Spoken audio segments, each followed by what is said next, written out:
কুচি কুচি করে পেঁয়াজ কাটা হয়ে গেছে, আদা কুচি, রসুন কুচি, টমেটো কুচি। আচ্ছা, তলায় কি আছে? ও বাবা, এটা আবার টক দই দিয়ে ম্যারিনেট করা পুরো। ও, কড়া গরম হচ্ছে, এই তেলটাও পড়ে গেল কড়াতে। আলু তেলে চলে গেল।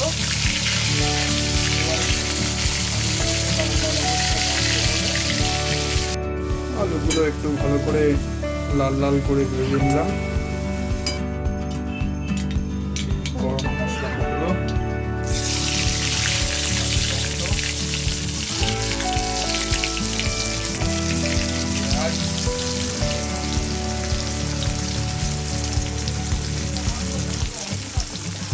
পেঁয়াজ, আদা রসুন সব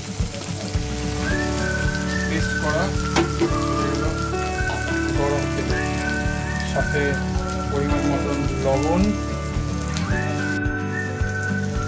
মশলাটা ঠিক এইরকমভাবে হয়ে গেলে লাল লাল, তারপরে পড়বে ওপরে হলুদ গুঁড়ো, লঙ্কা গুঁড়ো, কাশ্মীরি লঙ্কা, ধনের গুঁড়ো, জিরে গুঁড়ো পড়লো, সাথে একটু হালকা জল।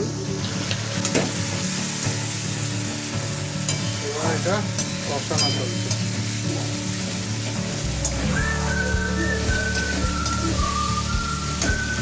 এইবার পড়ছে আসল জিনিস,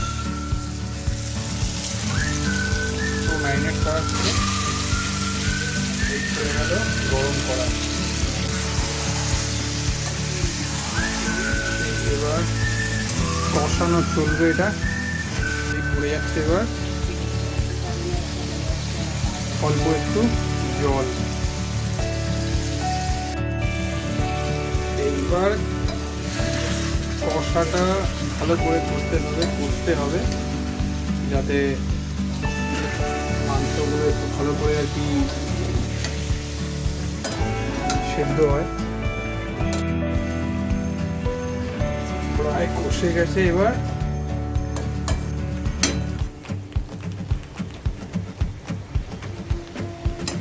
অলমোস্ট ডান। এবার পড়বে আলু